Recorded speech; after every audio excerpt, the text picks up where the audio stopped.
ada nggak pola gizi yang tepat gitu? Ini kalau pengen kulitnya sehat, Ya, tidak terkena penyakit ya, kulit, misalkan nih ya, harus makanan yang begini-begini ya, ya. adakah? Jadi kalau berbicara tentang kesehatan, kan Hmm? kita berbicara antara upaya merawat ya. Jadi Hmm. merawat itu dengan apa saja? Ya, jelas menjaga kebersihan. Oke. Dengan menjaga kebersihan ini kan kita meminimalisir risiko kan. Kebersihan ya. Kebersihan Oke. ini kan meminimalisir risiko apa? Risiko infeksi. Hmm. Orang kalau kulitnya nggak dirawat, kan bisa banyak kuman berkembang di sana. Artinya Hmm. menjadi sumber resiko infeksi. Hmm. Ketika kulitnya banyak infeksi, Hmm. ya artinya risiko untuk terjadinya proses infeksi dan peradangan juga semakin tinggi. Hmm. Jadi dijaga kebersihannya itu hal yang penting, meminimal risiko. Kemudian dari kulitnya sendiri apa yang perlu dijaga? Ya berarti tadi konsumsi nutrisi. Hmm. Jadi apa yang harus dimakan? Makan makanan sayur-sayuran, buah-buahan. Sayur-sayur buah-buahan ini kan kayak multivitamin ya, terutama Hmm. vitamin E, vitamin C, ya, Hmm. vitamin A yang itu juga memiliki peran untuk nutrisi kulit, untuk menjaga kulit untuk bisa beregenerasi. Kalau kalau saya males makan buah, makan sayur, udah Hmm. beli vitamin multivitamin aja. Apakah tertutupi atau tetap beda? Ya namanya suplemen, Hmm. itu kan namanya juga suplemen kan, Tambahan ya. tambahan. Oke. Jadi kalau berbicara mana yang lebih baik, ya yang utamanya dulu. Karena Eh, suplemen itu tidak pernah bisa menggantikan peran utama dari makanan yang utama. Namanya suplementasi itu tambahan sifatnya. Jadi tetap yang terbaik apa ya? Terbaik makanan sayuran, buah-buahan yang memang fresh gitu. Karena kalau sudah diproses terlalu banyak, kan sekarang banyak tuh hmm. makan makanan olahan ya. Hmm. Semakin banyak diproses, itu semakin besar kemungkinan nutrisinya rusak, mengalami Oh. kerusakan. Jadi kalau sayur buah-buahan, saran saya lebih baik konsumsi dalam kondisi yang fresh gitu. Hmm. Jadi fungsi suplemen tuh lebih ke apa tuh dok? Suplemen itu lebih ke tambahan ya, sifatnya tambahan. Jika kurang. Kalau orang kurang defisiensi misalnya, Hmm. atau kita lagi sakit membutuhkan asupan lebih gitu, kita Hmm. sudah konsumsi yang sehari-hari, Iya kemudian kita iya iya. tambahkan suplemen untuk Hmm. meningkatkan asupan nutrisi lebih baik. Tapi Hmm. jangan kemudian bergeser mengganti makanan Hmm. yang utama diganti dengan suplemen. Kalau seperti itu semua diganti suplemen, oh, Nggak bisa ya? nggak, Oke tidak oke. tidak akan apa optimal ya. Hmm. Nah kalau tadi pola makan, kalau tadi kesinggung juga oleh dokter, lama istirahat ini yang berpengaruh juga. Ya, iya penting itu. Gimana tuh dok? Penting. Jadi kalau orang istirahat cukup, itu kan dia memberikan kesempatan tubuh untuk beregenerasi. Termasuk Termasuk. juga kulit. Ya, Oke. jadi kulit. Jadi kulit itu kan salah satu juga organ yang cukup cepat regenerasinya kan. Hmm. Jadi orang kalau kalau misalnya ke pantai nih, Iya. pantai kan pulang dari pantai kadang kepanasan ya, Iya luka iya bakar iya ya, iya iya. luka bakar. Tapi kalau kita lihat ya proses penyembuhannya dia dalam waktu 1 minggu udah mulai mengelupas, ganti lagi tuh kulit. Hmm. Dia akan kulitnya akan kembali lagi yang kemarin rusak terbakar dia akan Hmm. mengelupas. Nah, kita tidur atau istirahat yang cukup juga sebenarnya memberikan kesempatan tubuh untuk beregenerasi, termasuk regenerasi kulit dengan optimal. Hmm. Kalau kita istirahat nggak cukup, itu regenerasi tidak akan optimal. Hmm. Ditambah kalau orang berada dalam kondisi tubuh yang stres ya, stres fisik seperti itu, hormon-hormon stres keluar. Nah, Hmm. hormon seperti misalnya kortisol, ya itu nanti bisa mengganggu nutrisi dan juga mengganggu regenerasi dari sel, sehingga Hmm. kadang orang-orang yang stres itu kalau kita lihat ya memang cenderung agak kadang kusam kelihatannya tuh gitu ya, Hmm. agak apa gimana ya kelihatannya tuh Nggak seger gitu nggak ya? segar gitu Hmm. ya. Beda orang yang kalau misalnya senang olahraga, makan nutrisi seimbang ya, Hmm. istirahat cukup, dia kelihatannya fresh gitu. Jadi dari penampilan juga kadang terlihat gitu Hmm. bagaimana cerminan kesehatan seseorang. Makanya Justru saya yang paling awal terlihat ya dari kulit itu, tadi ya. makanya saya bilang bicara tentang kulit itu nggak cuman bicara tentang estetika, tapi memang Hmm. cerminan dari kesehatan seseorang. Karena barusan udah disinggung, tadi ada kondisi stres. Iya, Nah, ini pertanyaannya ke dokter nih tentang mengelola stresnya, kira-kira gimana dokter? ya ini jadi isu yang cukup sentral juga sekarang ya, Eh, isu mental health ya. betul betul. Jadi memang kalau stres itu kan kita lihat banyak klasifikasinya kan. Jadi Mhm. ada stres yang memang juga memicu seseorang untuk berkembang ya. Mhm. Orang bekerja di satu pekerjaan, dapat beban kerja, dia stres ringan, tapi itu kan jadi proses dia untuk berkembang gitu. Mhm. Tapi kemudian menjadi masalah ketika stres ini berlanjut. Bahkan dia mengganggu aktivitas keseharian. Ya stresnya sudah level-level stres menengah, stres berat. Nah kalau dalam kondisi seperti ini kan saran saya lebih baik kita mencari atau menghubungi tenaga profesional.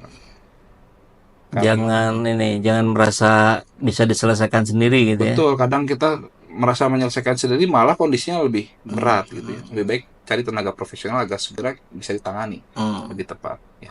Kemudian untuk penanganan stres apa saja yang bisa dilakukan? Ya pertama kita perlu identifikasi dulu. Ini stresnya karena apa? Karena selama kita tidak menyelesaikan akar masalahnya, gejala akan muncul kembali. Gejala akan muncul kembali gitu. Kemudian apalagi yang bisa diupayakan secara umum ya? Kita melakukan aktivitas fisik juga salah satu upaya untuk merilis stres kan. Aktivitas fisik merilis ya. Kemudian juga kita misalnya rekreasi itu salah satu bentuk untuk merilis stres itu. Bahkan sekarang kan perusahaan-perusahaan mulai mengembangkan tuh ya, rekreasi bersama ya, entah namanya istilahnya corporate gathering atau itu kan salah satu upaya untuk membuat komunitas tadi. Ya merilis stresnya. Kemudian kalau sendiri mungkin bisa meditasi. Aktivitas fisik itu juga secara literatur juga memicu hormon-hormon kebahagiaan dan itu juga mensupres ya kondisi stres seseorang. Gitu. Aktivitas fisiknya bisa apa aja itu dok? Kalau aktivitas fisik, kalau kita ngerujuk rekomendasi WHO ya kan, untuk usia-usia produktif itu ada beberapa hal yang perlu kita pertimbangkan untuk memilih aktivitas fisik yang tepat untuk usia produktif. Jadi kalau disingkat itu FITT kan? FITT. Fit. Ya. Jadi F itu frekuensi. Frekuensinya berapa sih yang ideal untuk seseorang beraktivitas? Karena yang bilang, saya mah Sabtu Minggu aja nih, apalagi pekerja ya. Aduh nggak ada waktu dok.